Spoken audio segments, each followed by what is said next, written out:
Come on, Soda Pop, let's go.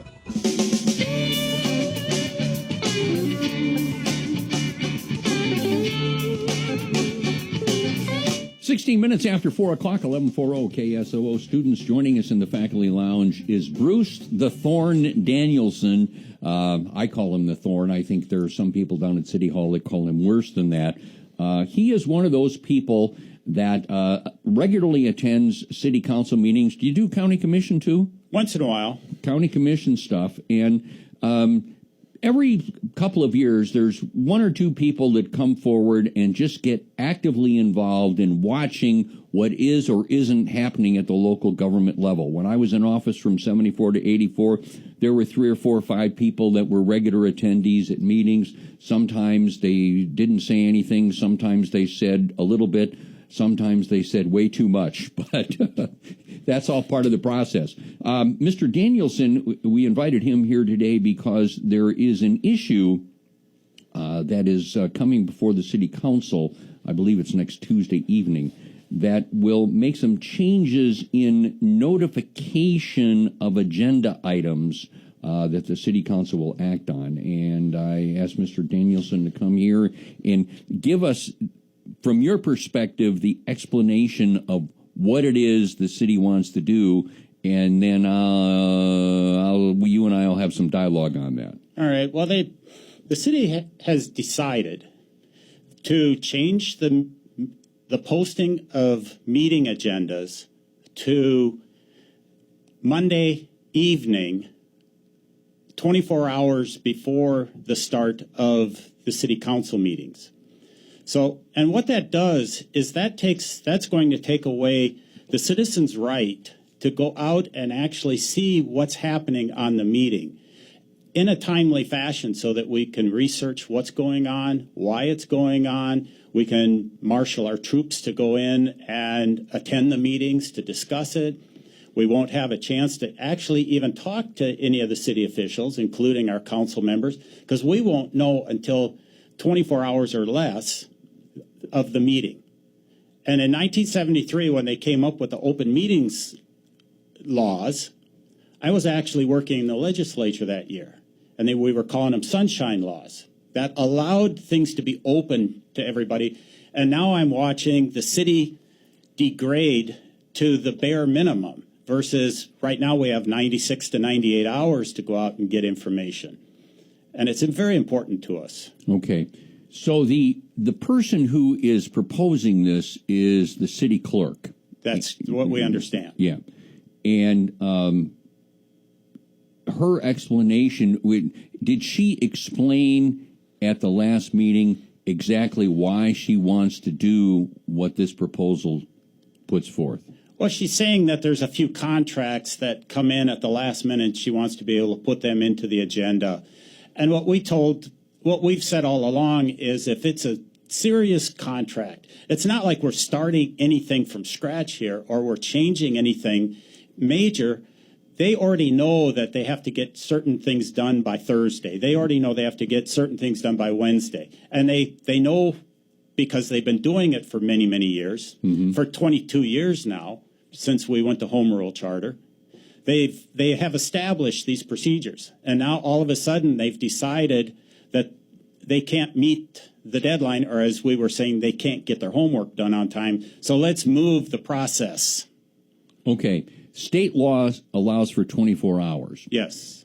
Have you studied what other units of government, whether they're cities or counties or whatever, do as it relates to that 24 hours? Well, in the case of Minnehaha County, we were talking with county commissioners. And what they're telling us is Ken McFarland, when he was county administrator, he went in and set the time to be Friday afternoon because he didn't want to wait until 9 o'clock on Monday morning and maybe miss the deadline and get in trouble. And so in Sioux Falls, since the beginning of the Home Rule Charter and our understanding, it used to be they would post by Wednesday for the Monday meeting. And so and now that they've gone to Tuesday, we still have that weekend to work with. Have you talked with any of the city council members, or did any of the city council members at the Tuesday night meeting enter into discussion about this because it's the first reading of an ordinance, right? That's right. Okay. And normally there isn't much conversation at those times. So what happened? Well, we were proud of Michelle Erpenbach, and when she said that she needed the weekend to do her homework. That's been key for each of the council members that we've talked to who have wanted to talk about this. But there was some interviews on Monday that appalled many of us because all of a sudden we were talking about efficiency in government. And our real problem with efficiency in government is when they start talking about taking away citizen rights. Democracy is very messy. Democracy is not efficient. Now, we can make processes of government efficient, but we can't take away the people's right to be involved, and that causes it to be messy. Is there a room for compromise? Are there some things that could be on a sliding scale, would be acceptable to have a 5 o'clock Monday deadline as opposed to a 5 o'clock Friday deadline? Well, what they've done in the past, and we don't see any problem with this, is put the agenda up on Friday night, as they have been doing, and then if there is something that needs to be rushed in or finished up on the agenda, they've been able to do that by noon on Monday. And Lori actually even said at the meeting the other night, she doesn't have a problem if they write the Friday deadline back in. And so we're happy with that. We don't care about all of the sausage making that goes on in the background, as long as our right to know what's going to be discussed is still preserved. We're going to take a break. We're going to be back with Bruce Danielson. This is Viewpoint University, KSOO. University. The talk of Sioux Falls. 1140 KSOO. 27 minutes after 4 o'clock, Viewpoint University. Rick Knobe along with Dan Peters. Bruce Danielson is with us. He has got an organization, Citizens for Integrity. Got a business card. He's got a website and all that stuff. We'll let you do shameless promotion of that coming up in just a little bit. Okay, so now Tuesday night is the second reading of the ordinance on this subject matter to change the deal, right? It'll be the next city council meeting, which is going to be in about 10 days. Oh, okay. So they put it off until the first meeting in February, yeah, right? Exactly. Okay, because there's not a meeting on the 26th. Exactly. Okay, so you got about 2 weeks to rally the troops. Yes. So what do you think's going to happen? Based on your reading of the faces and the body language of the counselors and then what they said before, during, and after the meeting, what do you think's going to happen? Well, so far, most of the counselors have been hiding from me, so it's kind of hard to get a full reading. But from the feeling that we had the other night, and with Lori willing to put back the Friday deadline, we feel like we've got room to work. They can, and if they do that, it'll make us all a lot happier. And the council members will then be able to do their homework like the rest of us. Unless you're in the leadership, and right now that's Kenny Anderson and Rex Rolfing. Mm-hmm. The rest of the council doesn't know what's going to be on the agenda for sure until they get done with their leadership meeting on Friday morning. Mm-hmm.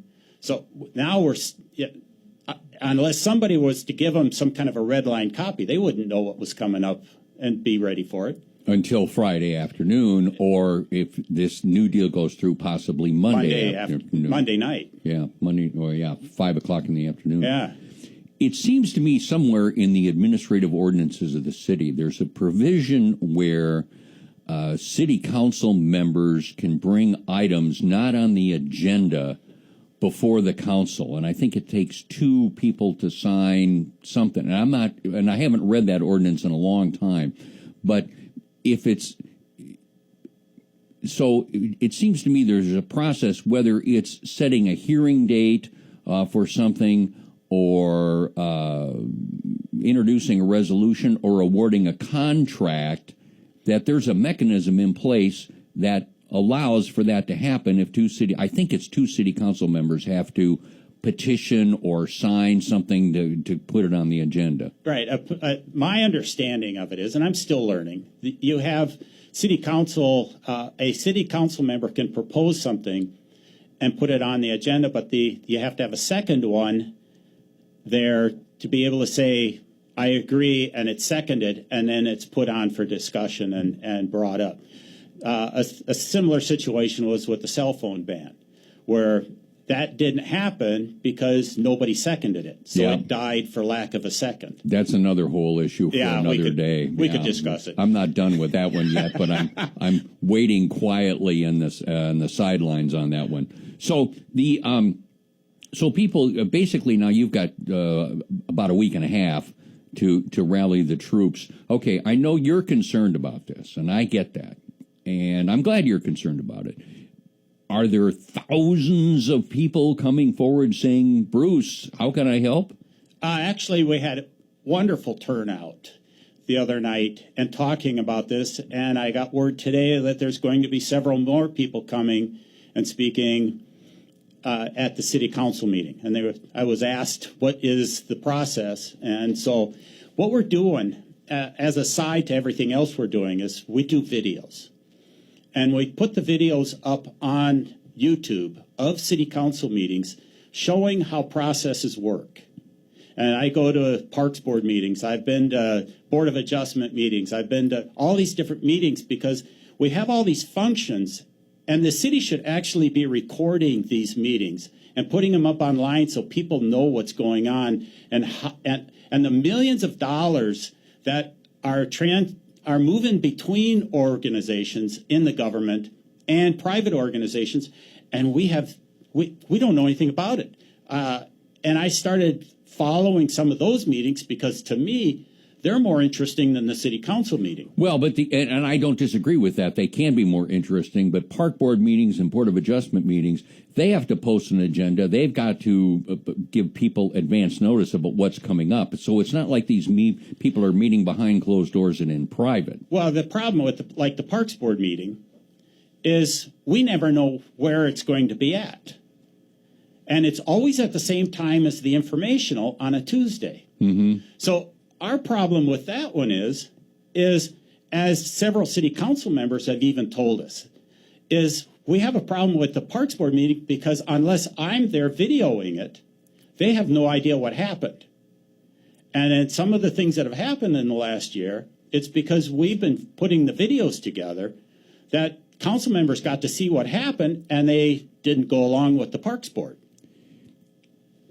One of the jobs that I have, and we're going to have to stop this here in just a minute, but one of my volunteer jobs is I serve on South Dakota Public Broadcasting Board. Yes. The board that holds the licenses for South Dakota Public Broadcasting. And one of the things that's evolving now is our organization provides audio and video of legislative action, legislative committee meetings, et cetera, and now we are in the process of expanding that to outside locations. So when the Board of Regents maybe meets in Aberdeen, we may have a presence there, or the South Dakota Parks and Recreation Commission meets in Woonsocket. You know, there'll be some stuff going on there, and it's an evolving process. Have you had any conversation with the people who run the CityLink about their ability to do that kind of thing rather than having you do it? Well, we've been bringing it up with different city council members because we really feel that even I use an $80 to $120 Sony Handycam, and I put it out there, and I'm recording these meetings, putting it up on YouTube. And it takes time for me to do that, but the city has faster bandwidth. They've got, Mm-hmm. But each one of these meetings could actually have a handycam. The city could have 10 or 20 handycams, and at the meeting, you just use it. Yeah. And it would just be there. And it's simple to set up. I'm no whiz bang, when I got started with it, but I'm having a lot of fun with it personally. I'm solving a problem I've always had. And now we're letting the people see it. And I know the city could do this for, let's say the city spent $1,000 and set that up, and you just plug it in and you upload it. There's all kinds of automatic uploading processes. Sure. And it's no big deal. Okay. Bruce, I wish we had more time. We don't, but we're going to have to stop this. So if students, if you would like to interact with Mr. Danielson, he's got some websites here, et cetera, et cetera, et cetera. Fire away. Tell them what they are. Well, you can always send me an email at bruce@citizens4integrity.org. I have a Twitter feed at citizens4SF, the number 4SF. We have a website, citizens4integrity.org. And that's the number 4, not spelled out 4, the number 4. Exactly. Yeah. And then we also have a video website that links right over to YouTube, and that's SiouxFall.org. Sioux Falls without the S. Yes, so it's The final- SiouxFall.org. Okay. Or you can always see our commentaries and our videos up on SouthDakota.com. Okay, very good. Nice to see you. You bet. It's good to see you again. Thank you very much. We'll be interested to see how all this pans out over the next couple of weeks and then the actual meeting coming up in February. And there's a lot more coming. Bruce Danielson, thank you very much. You bet. Thanks, Rick. This is Viewpoint University, 1140 KSOO. The talk of Sioux Falls, 1140. Y'all come back now. Here